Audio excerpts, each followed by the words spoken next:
नमस्कार मित्रांनो, after marriage एक प्रेमकथा भाग 35 मध्ये आपण पाहणार आहे. प्रवीण प्रवीण अजून झोपला आहेस का? सुमित्रा हाक मारत त्याच्या रूमजवळ आल्या. सकाळचे 10 वाजून गेले तरी हा मुलगा अजून उठला नाही. एरवी तर हा एवढा उशीरपर्यंत कधी झोपत नाही. आणि योगिता पण आज कॉलेजला जायचं नाही का म्हणत त्यांनी पुन्हा एकदा त्याला बाहेरून आवाज दिला. इकडे आतमध्ये प्रवीण योगिता दोघे पण एकमेकांच्या मिठीत गाढ झोपले होते. प्रवीण अजून उठला नाही का? सुमित्राने पुन्हा एकदा जरा मोठ्यानेच आवाज दिला. तसा हा आई येतो म्हणून थोड्या वेळाने माझं आवरून तो कसा बसा योगिताच्या मिठीतून स्वतःला सोडवत म्हणाला. तो तिच्या अगदीच जवळ असल्यामुळे त्याच्या आवाजाने ती दचकून जागी झाली. क्षणभर दोघे पण एकमेकांच्या नजरेत हरवून गेले. ती स्वतःला त्याच्या एवढं जवळ पाहून ती काही बोलायला तोंड उघडणार एवढ्यात त्याने तिच्या ओठावर आपले होठ टेकवले. तिला थोड्या वेळसाठी सर्व स्तब्ध झाल्याचा भास झाला. त्याच्या अचानक झालेल्या स्पर्शाने तिला सर्वांगावर रोमांच उभं राहिले. स्वर्गात एक सुखद लहर पसरली तशी ती पण त्याला हळूहळू प्रतिसाद देऊ लागली. तसं त्याने तिला अजून जवळ खेचले.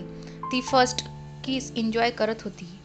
तिला पण ही फिलिंग हवीशी वाटत होती.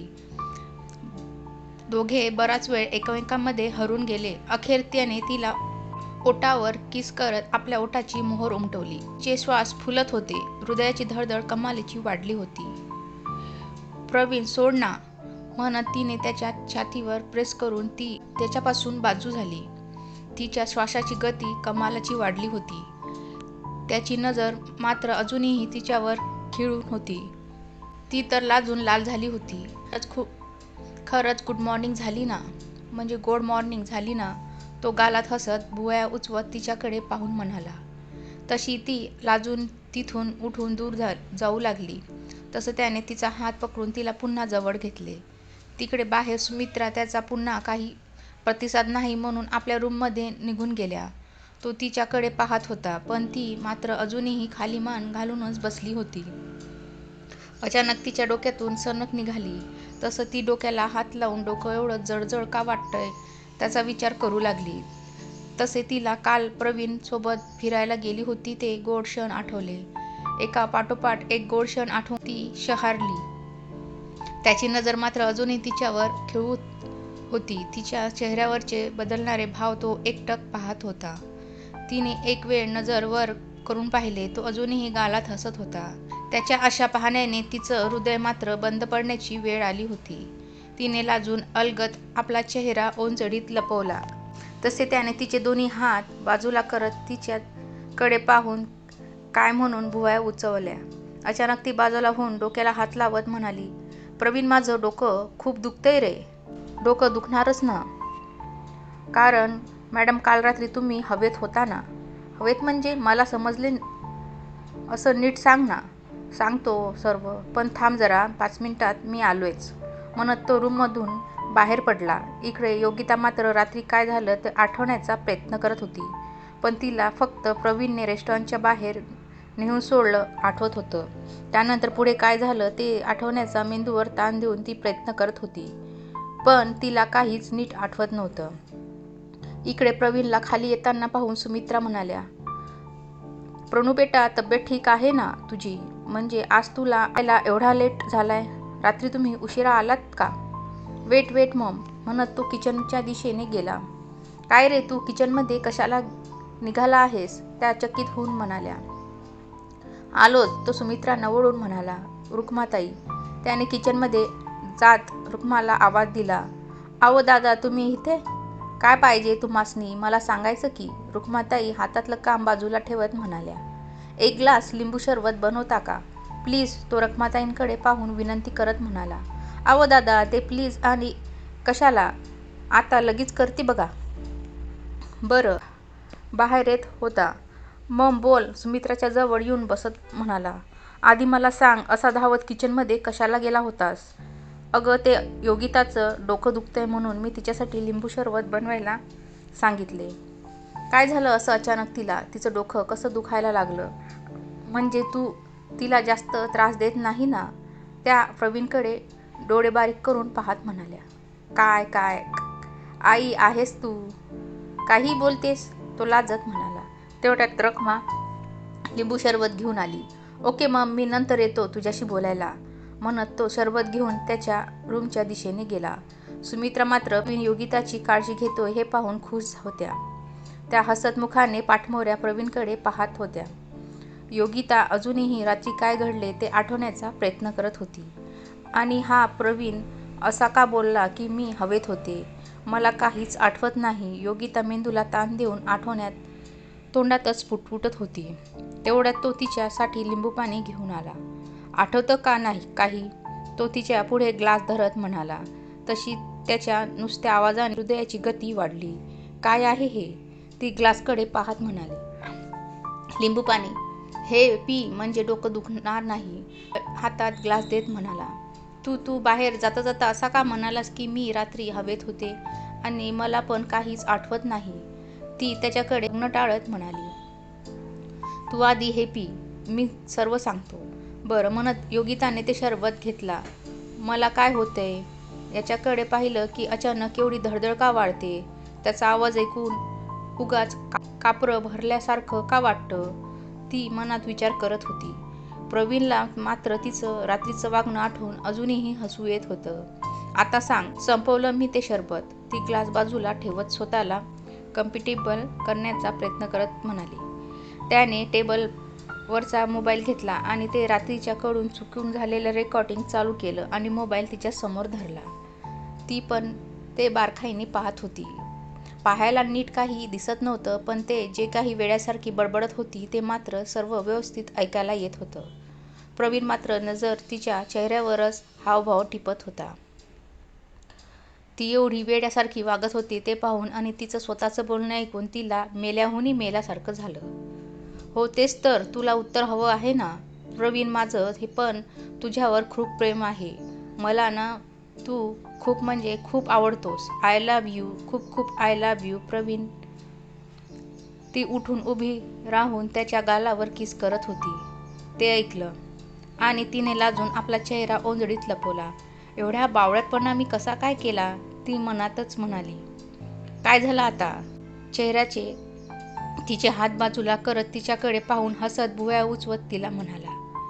मी हा असा वेडेपणा करत होते आणि तू तिच्या डोळ्यात टचकन पाणी आलं. मी काय करणार, तुझ्या अत्याचार सहन करत होतो. तू नुसता वेडेपणाच नाही तर तू माझे रात्री काय हाल केले सेल्फी सांगेल. त्याने लगेच ती सेल्फी तिला दाखवली. ओ माय गॉड, मी हे केले? ती लाजून त्याच्या छातीवर आपला चेहरा लपवत म्हणाली. हो मग काय, दुसरी कोणी आली होती का माझा चेहरा रंगवायला? हे तर सोड, नंतर रूममध्ये आल्यावर पण तुझी काय काय नाटकं चालू होती ते तर विचारूच नको. माझं काय हाल झाले ते मलाच ठाऊक. किती आणि कसं तरी स्वतःवर कंट्रोल केलं ते मलाच माहीत. आधी तर माझ्याकडे बघत पण नव्हती आणि अशी एकदम बरसली की या गरिबाची दैना करून टाकली. तो तिला मिठीत घेत म्हणाला. मग तू का कंट्रोल केलंस? म्हणजे तू का स्वतःलाच थांबवलं? होऊ द्यायचं होतं ना तुझ्या मनासारखं. ती बोलता बोलता मध्येच थांबली. काय होऊ द्यायचं माझ्या मनासारखं का प्रवीण? ती हुंकारा भरत म्हणाली. योगिता, माझ्या मनासारखं करायचं असतं तर यापूर्वीच केलं असतं ना. एवढे दिवस तुझ्या होकाराची वाट पाहत बसलो असतो का मग मी? ती भावुक होऊन त्याच्या डोळ्यात पाहत होती. हो म्हणजे यातून मला आनंद मिळाला असता, पण माझ्यासाठी माझा आनंद तुझ्यासोबत तू आनंदी असणं पण तितकंच महत्त्वाचं आहे. तुझ्यावर जबरदस्ती करायची असती तर मी यापूर्वीच केली असती. अशाने तू माझी झाली असती, पण फक्त शरीराने. पण मला तू शरीरापेक्षा मनाने माझी व्हायला हवी होती. म्हणून मी तर एवढे दिवस मी तुझं मन वळवण्याचा प्रयत्न करत होतो. भांडणाने भांडण वाढतं, पण प्रेमाने जग जिंकता येतं. त्याचं बोलणं ऐकून तिच्या डोळ्यात अश्रू जमा झाले. तू माझा मनाचा आणि माझा किती विचार करतोस.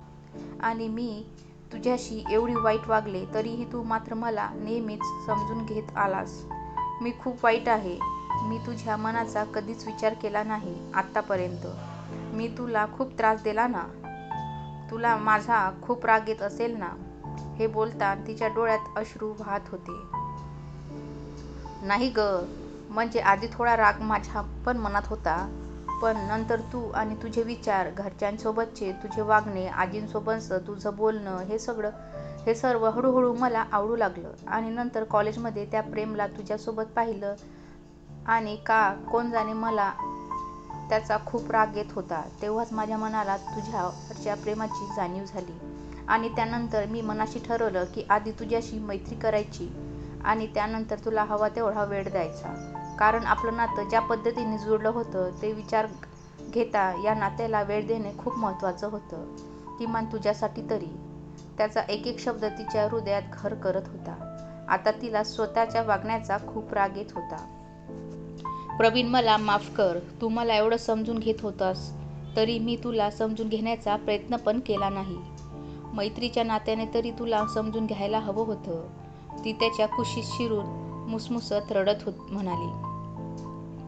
रात्री असा वेडेपणा करून तुला अजूनच त्रास दिला ना? ती रडत बोलत होती. अगं रडूबाई, बस झाला आता. पण रात्रीचा तुझा वेडेपणा मला खूप आवडला. कधीतरी माणसाने प्रेमात करावा असा वेडेपणा. पण असं ड्रिंक घेऊन नको बाई. शेवटी मला वेळ लागायची पाळी आली होती. त्याचं असं मस्करीचं बोलणं ऐकून त्याला घट्ट बिलगली. अगं पण योगिता, तुला ड्रिंक कोणी दिली? तुला काही आठवतं का? तो तिच्या डोक्यावरून हात फिरवत म्हणाला. ती झटकन त्याच्यापासून दूर होत, हो रे, मी कसं ड्रिंक केलं मला काहीच आठवत नाही. म्हणजे मी तुला रेस्टॉरंटच्या बाहेर सोडलं त्यानंतर काय झालं ते तुला काहीच आठवत नाही का? प्रश्नार्थक नजरेने तिच्याकडे पाहत तिला विचारत होता. म्हणजे तू मला सोडलं आणि त्यानंतर मी दुर्वा पूजा कुठे दिसतात का हे पाहत होते.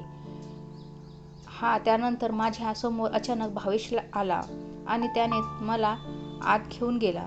ती मेंदूवर ताण देऊन आठवण्याचा प्रयत्न करत होती. त्यानंतर थोड्या वेळ मी आपले बीचवरचे फोटो पाहत बसले होते. तेवढ्यात एक वेटर 2 ग्लास कोल्ड्रिंक घेऊन आला आणि तितक्यात भावेश पण आला. मी ते कोल्ड्रिंक घेतलं होतं.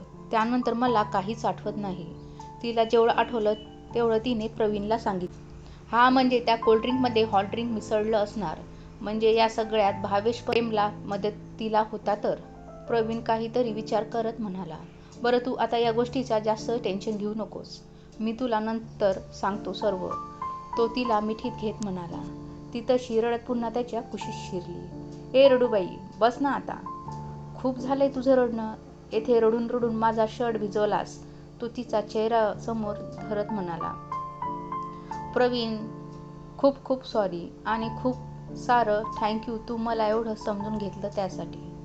बरं मग आता कुठं जायचं हनीमूनला? तो डोळ्या मिचकावत म्हणाला. काय? पुन्हा हनीमूनला?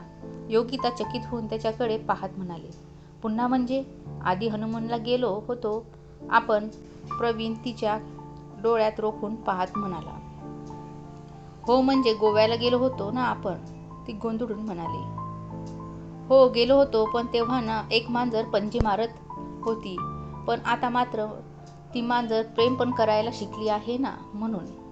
योगिता मात्र त्याचं बोलणं ऐकून त्याच्याकडे रागात पाहत होती. अगं बस बस, अशी पाहू नको. तुझ्या त्या नजरेने जीव घायल होतो. पण एक सांगू का, तू रागवल्यावर खूप क्यूट दिसतेस. प्रवीण तिच्यावर हसत म्हणाला. गप्प बस तू. तुझ्या अशा बोलण्यामुळे मग मला राग येतो, ती गाल फुगवत म्हणाली. रागवल्यावर छान दिसतेस म्हटल्यावर म्हणून लगेच पुन्हा रागवलीस? मला ठाऊक आहे तू खूप क्यूट दिसतेस रागवल्यावर, त्यासाठी सारखा कशाला रागवून दाखवायचं? तो तिला पुन्हा चिडवत म्हणाला. जा, मी नाही बोलणार, म्हणत योगिता दुसरीकडे तोंड करून बसली. बरं ऐक ना, तू तर माझ्या प्रश्नाचं उत्तर दिलंच नाही, तो तिच्या जवळ जात म्हणाला. कुठल्या? ती गोंधळून म्हणाली. हेच की, आपण हनीमूनला कुठं जायचं? ती पाठीमागून तिच्या खांद्यावर हनुरी टेकवत तिच्या नाजूक कमरेभोवती हातांनी विखळा घालत म्हणाला. तशी तिला अंगावर गोड शिरशिरी जाणवली. तू म्हणशील तिकडे जाऊ? ती डोळे मिटून घेत म्हणाली. तू सांग ना, तू म्हणशील तिकडे जाऊ? तो तिला लाडिकपणे म्हणाला. खरं मग आपण आपल्या गावी जाऊया का? ती मध्येच काहीतरी आठवत म्हणाली. काय गावी? तो जरा आश्चर्यचकित होत म्हणाला. म्हणजे तुला चालणार असेल तर? ती त्याच्या डोळ्यात पाहत म्हणाली. तू माझ्यासोबत असल्यावर कुठेही चालेल. तो तिचा चेहरा नजरेसमोर घेत म्हणाला. तसेच तिचे गाल लाजून लाल झाले. तुला गाव आवडतं? आपण आपल्या गावी जाऊया, तो म्हणाला. तितक्यात त्याचा फोन वाजला. ऑफिसमधून रोहितने त्याला फोन केला होता. हॅलो, बोल रोहित, म्हणत त्याने फोन कानाला लावला. प्रवीण, तू विसरलास का? आज 1 वाजता आपल्याला एक मीटिंग अटेंड करायची होती, रोहित पलीकडून म्हणाला. मला आठवणीत आहे, पण मी कसली तयारी केली नाही. ही मीटिंग पोस्टपोन कर ना, प्रवीण म्हणाला. बरं ठीक आहे, पण कितीचं टायमिंग देऊ? रोहित म्हणाला. संध्याकाळी 7ची वेळ सांग त्यांना. मी येतो थोड्या वेळाने. आणि उद्यापासून no meeting, no office, no काम. काय काय? आता मध्येच कुठं जातोयस?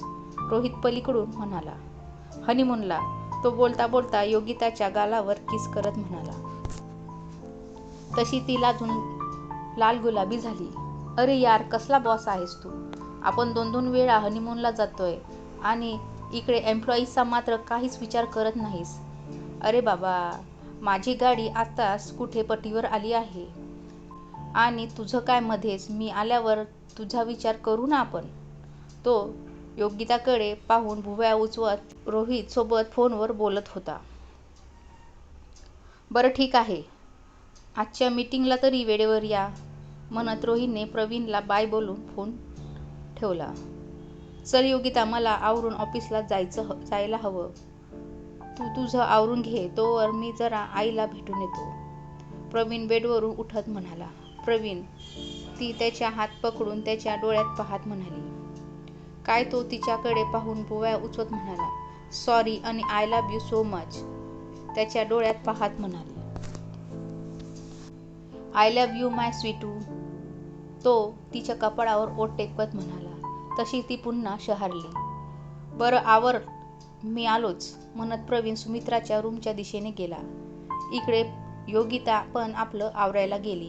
आणि येणाऱ्या पुढील भागात काय होईल ते नक्की बघा.